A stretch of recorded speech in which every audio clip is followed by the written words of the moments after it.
Welcome Bangalore to Salem foods. இன்றைக்கி பார்க்க போகிற ரெசிபி என்னன்னா மாம்பழம் சோள பணியாரம். பார்க்குறதுக்கு எப்படி இருக்குது பாருங்கள். அருமையாக உள்ளே சாப்பிட்டுக்கிட்டே இருக்கலாம் போல் இருக்குங்க. பிள்ளைங்களுக்கு ரொம்ப பிடிக்கும். இது ஹெல்த்தியான ரெசிபி. நீங்களும் செஞ்சு பாருங்கள். பெங்களூர் டு சேலம் ஃபுட் சேனலுக்கு ஒரு சப்ஸ்கிரைப் பண்ணிவிட்டு ஒரு லைக் கொடுங்க ஃப்ரெண்ட்ஸ். கண்டிப்பாக என்னுடைய ரெசிபிஸ் எல்லாம் உங்களுக்கு பிடிக்கும்னு நான் நம்புகிறேன். சோளமும் மாம்பழமும் ஒன்று சேர்ந்து நமக்கு நிறைய ஆரோக்கியத்தை கொடுக்கும். குழந்தைங்களுக்கு இது ரொம்பவே பிடிக்கும். நீங்கள் ஸ்நாக்ஸ் கொடுக்குற மாதிரி இந்த மாதிரி செஞ்சு கொடுங்க. ஒரு 2 நாளைக்கு இது தாங்கும். இதுக்கு நான் 1 கப் அளவு சோளம் எடுத்திருக்கிறேன். 1 கப் அளவு இட்லி அரிசி எடுத்திருக்கேன். 1/2 கப் அளவு உளுந்து எடுத்திருக்கேன். இதை நல்லா வாஷ் பண்ணிவிட்டு நம்ம ஊற வைக்கணும். இது 2 ஹவர் ஊறினா போதுங்க. நிறைய ஹவர் ஊற தேவையில்லை. ஏன்னா இது பர்மெண்டேஷன் அதிகமாக ஆகக்கூடாது, புளிப்புத்தன்மை வந்துடும். அதனால் 2 ஹவர் மட்டும் நான் இதை ஊற வைக்கிறேன். நல்லா வாஷ் பண்ணிவிட்டு 2 ஹவர் ஊற வச்சுட்டு அதன் பிறகு நாம் இதை அரைக்கணும். நான் மிக்ஸி ஜாரில் தாங்க அரைச்சிக்க போகிறேன். ஒரு நைஸாகவே அரைச்சிக்கலாம். இட்லிக்கு போடுற மாதிரியெல்லாம் தேவையில்லை. நல்ல நைஸாகவே அரைச்சிக்கலாம். இப்போ 2 ஹவர் ஆயிடுச்சு. இப்போ நான் மிக்ஸி ஜாரில் அரைச்சிக்க போகிறேன். பர்மெண்டேஷன் ஆகும்போது ரொம்ப புளிப்புத்தன்மை நமக்கு அது நல்லா இருக்காது. ஏன்னா புளிப்பாக இருக்கும். அதனால் நான் இதை 2 ஹவர் தான் ஊற வைக்கிறேன்னு ஏற்கனவே சொல்லியிருக்கிறேன். இப்போ மாவை நல்லா அரைச்சி ஒரு பாத்திரத்தில் சேர்த்திட்டேன். மிக்ஸி ஜாரில் அரைக்கும் போது கொஞ்சம் கொஞ்சமாக அரைச்சி சேர்த்துங்க. கொஞ்சம் நிறைய நம்ம அரைச்சோம்னா வெடிய வரத்துக்கு வாய்ப்பு இருக்குது. அப்புறம் அது டபுள் வேலையாக ஆகிடும். எப்பவுமே நம்ம இந்த மாதிரி அரைக்கும் பொழுது கொஞ்சம் கொஞ்சமாக அரைச்சா நல்லது. இப்போ நான் கொஞ்சமாக உப்பு, நிறைய உப்பு இல்லை. இப்போ நம்ம ஸ்வீட் செஞ்சால் கொஞ்சமாக உப்பு போடுறோம் இல்லைங்களா, அது மாதிரி இதில் போட்டு நான் கலந்து விட்டுற போகிறேன். இதில் சோடா எதுவுமே போட தேவையில்லைங்க. அப்படியே நம்ம 2 ஹவர் ரெஸ்ட் கொடுக்க போகிறோம், அவ்வளவே தான். இப்போ நல்லா கலந்து விட்டுட்டு நான் 2 ஹவர் ரெஸ்ட்டு கொடுக்குறேன்.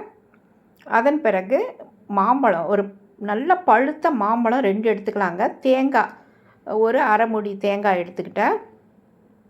மீதி இன்க்ரீடியன்ட்ஸ் என்னன்னு நீங்கள் என் கமெண்டில் சொல்லுங்கள், நான் என்னென்ன போட்டிருக்கேன்ட்டு. இப்போது மாம்பழத்தை நல்லா கட் பண்ணி வச்சுருக்கேன். இது பாருங்கள், ஸ்லைஸாக கோகோனட், அதாவது தேங்காவையும் கட் பண்ணி வச்சுருக்கிறேன். இந்த மாதிரி கட் பண்ணி வச்சா சாப்பிட்றதுக்கும் நல்லா இருக்குங்க. துருவின மாதிரி கூட போடுறத விட இந்த மாதிரி கட் பண்ணி போடுறது ரொம்ப நல்லாயிருக்கும் இந்த மாதிரி பணியாரம் செய்யும் பொழுது.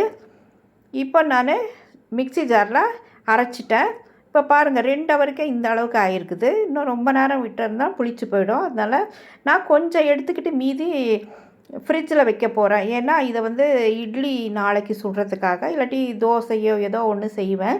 அதனால் இப்போதைக்கு இந்த பணியாரம் செய்கிறதுக்கு மட்டும் கொஞ்சமாக நான் எடுத்துக்க போகிறேன். மாம்பழம் 2 மாம்பழமும் இதில் அரைச்சி சேர்த்தலாம். அதுவும் நல்லா நைஸாக அரைச்சிருக்கணும்.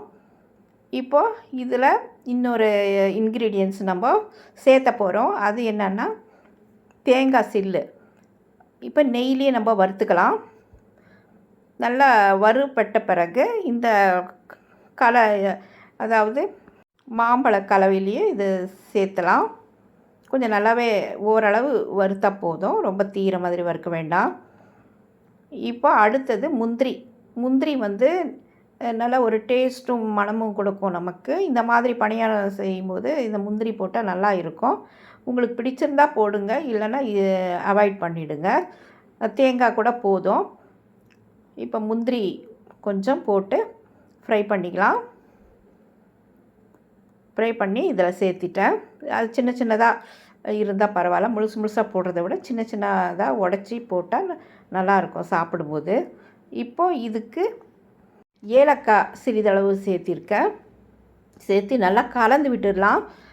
இதை நல்லா கலந்து விட்டுட்டு அதாவது ஒரு பக்கமாகவே கிளாக் வைஸாகவே கலந்துடலாம்.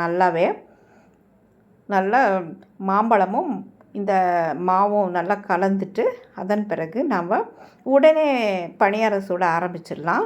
இது வந்து ஊற வைக்கணும் அந்த மாதிரியெல்லாம் ஒன்றும் தேவையில்லை. நம்ம மாம்பழம் போட்டதுனால எதுவும் இதுக்கு தேவையில்லை. சோடா எதுவுமே நம்ம போடலை.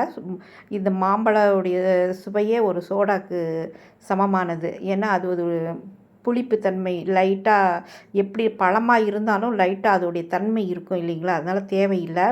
இப்போ நான் நாட்டு சர்க்கரை சேர்த்திக்கிறேன். ஒரு 5 ஸ்பூன். அதாவது நான் மாம்பழம் போட்டது நான் டேஸ்ட் பண்ணி பார்த்தேன். இன்னும் கொஞ்சம் இனிப்பு தேவைப்படுது. அதனால் நான் சர்க்கரை, அதாவது நாட்டு சர்க்கரை இதில் சேர்த்திட்டேன். அதாவது மாம்பழம் இன்னும் கூட சேர்த்தலாமா அப்படின்னு நீங்கள் கேட்கலாம். அது வேண்டாம். இந்த மாவுக்கு நான் 2 பழம் போட்டது போதும். அதோடு நம்ம கொஞ்சம் உங்களுக்கு பிடிச்சதா சர்க்கரை கூட போட்டுக்கோங்க. நான் நாட்டு சர்க்கரையை சேர்த்திருக்கேன். சேர்த்து நல்லா கலந்து விட்டுடலாம். கலந்து விட்டுட்டு இப்போது பணியார கல்லில் நம்ம நெய் ஊற்றி, நான் ஏற்கனவே கொஞ்சம் ஆயில் ஊற்றி வச்சுருக்கிறேன். ஏன்னா நம்ம முதல்ல சுடுறதுக்கு முன்னாடி ஒரு 10 நிமிஷத்துக்கு முன்னாடி ஆயில் போட்டு வைக்கணும். அப்போ தான் கரெக்டாக அது எழும்பும். அந்த பணியாரமெல்லாம் கொஞ்சம் ஊறணும். அதனால் இப்போ இந்த மாம்பழ கலவையை இதில் ஊற்றி நம்ம வேக வைக்கலாம். மீடியம் ஃப்ளேமில் நம்ம வேக வச்சா நல்லாயிருக்கும். ரொம்ப ஓவர் ஃப்ளேம் வேண்டாம். இப்போ நெய்யோடு இது சேர்ந்து நல்லா கமன்ட்டு அப்படியே எழும்பி வருங்க. அவ்வளோ நல்லா இருக்கும்.